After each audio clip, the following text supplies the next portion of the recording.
opposants qu'il jugeait être ses détracteurs.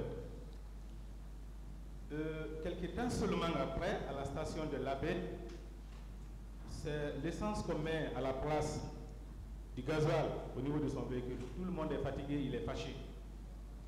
Vous pensez que vous pouvez venir le rencontrer dans ces contextes particulièrement explosifs pour discuter avec lui, lui demandant de laisser ses adversaires politiques tenir leur manifestation? Vous pensez que ça c'est croyable? Je pense que, heureusement, ceux qui étaient présents sont tous vivants, le capitaine, le général Sekouba Konaté et d'autres, je suppose, qu'eux-mêmes pourraient citer. Citez-moi les témoins de cet entretien-là. Je viens de vous citer déjà 2 témoins. Le président Dadis ne peut pas être témoin. Le général Sekouba Konaté, oui, avec qui la discussion a commencé. Qui d'autre? Je me souviens des 2. Vous savez que le général Sekouba Konaté n'est pas là, donc vous ne pouvez pas citer ceux qui sont au pays maintenant là? Non, parce que c'est avec eux que j'ai parlé.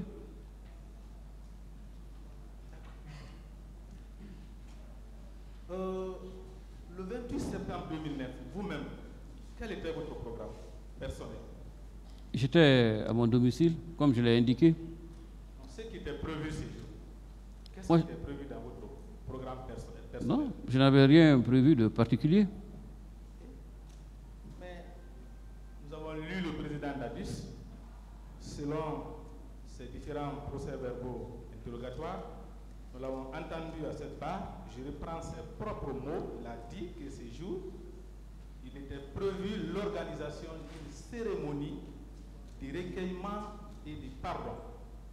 Vous, ce ministre de la Communication, vous ne devriez pas prendre part à cette cérémonie? Tous les ministres ne sont pas tous présents à toutes les cérémonies organisées par le chef de l'État. Vous, ce ministre de la Communication, vous n'étiez pas invité? Mais je n'étais pas le seul à m'occuper de la communication. Vous rappellerez que celui qui s'en occupait au quotidien... Est-ce que vous étiez convié à cette cérémonie? Non, Monsieur le Président. Mais est-ce que vous étiez informé qu'il devait y avoir une cérémonie ces jours-là? Une cérémonie?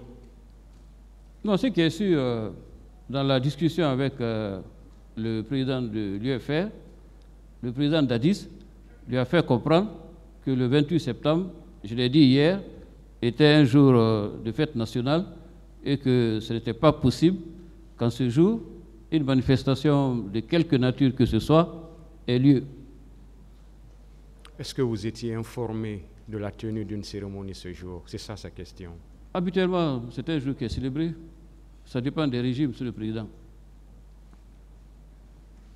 Monsieur le ministre, le 28 septembre 2009, vous, ministre de la Communication du président Dadis, vous n'étiez pas informé de l'organisation d'une cérémonie pour laquelle on a décrété ces jours chômés, fériés, payés. Vous n'étiez pas informé?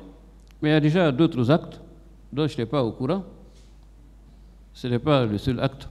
Monsieur Camara, vous savez, vous êtes un témoin. Voilà. Vous ne pouvez pas paraphraser. Vous avez la latitude de répondre par oui ou par non, mais vous paraphrasez trop. D'accord, Monsieur le Président. Voilà. Votre rôle, c'est de chercher un peu à éclairer le tribunal. Vous êtes là pour ça. Mais si on vous pose la question, vous renvoyez la question d'une autre façon. Vous voyez ce que ça fait? Oui, Monsieur le Président, mais parfois les questions ne sont pas très claires. Vous êtes libre de dire que vous n'avez pas compris la question. D'accord, Monsieur le Président. Parce que deux fois, vous dites que vous n'avez pas, vous ne voulez pas répondre. Ça, vous le dites ici. D'accord, Président. Voilà. Je vais continuer. Dans votre procès verbal d'interrogatoire devant les juges d'instruction, vous avez déclaré ceci. Lorsque le problème de la manifestation s'est posé, chacun a été consulté pour donner son avis sur la nécessité ou non laisser faire la manifestation. Qui avait initié cette consultation?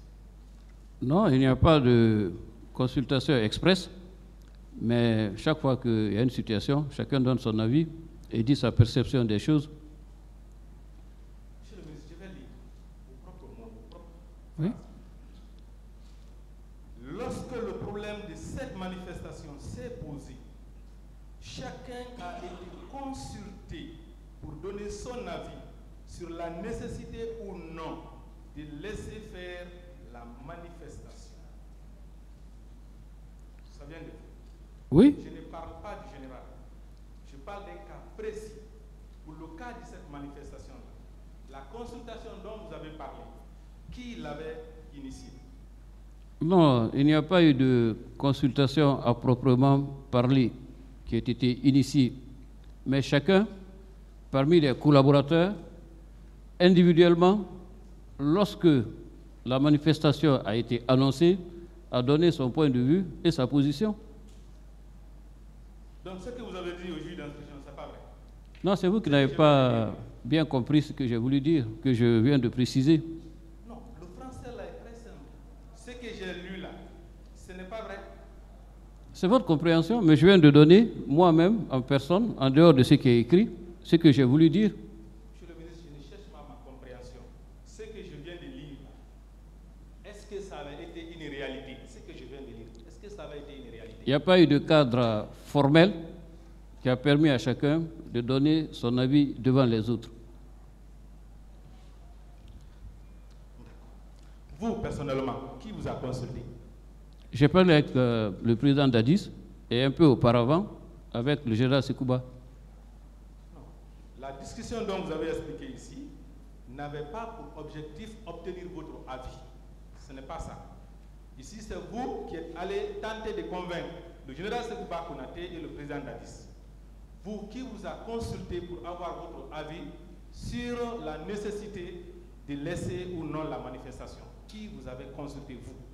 Je n'ai pas dit dans ma déposition que j'ai été expressément consulté ou que j'ai participé à une réunion où il y a eu des consultations qui ont été faites. Je ne l'ai pas dit. D'accord. Je vais continuer.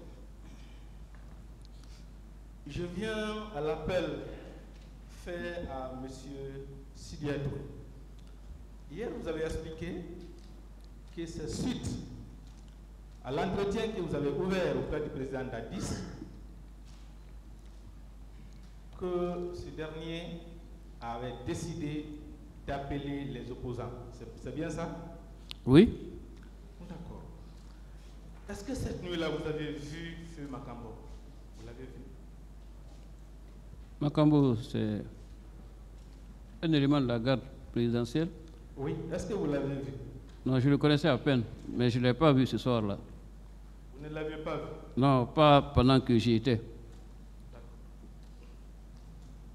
Alors, permettez-moi, sur cet élément-là, de lire la propre déclaration du président Dadis. Il dit ceci. Tard dans la nuit, j'ai été réveillé par l'officier d'opération, Feu Joseph Makambo, lequel a eu à me dire qu'une manifestation était organisée par les forces vives pour la matinée. Sur le champ, j'ai eu à joindre le frère Sidya Touré, à qui j'ai déclaré qu'il était bon d'organiser une manifestation pacifique, mais je demandais de la reporter, etc. etc. Vous avez entendu le président? Vous vous dites que c'est vous qui êtes venu ouvrir un entretien auprès de lui.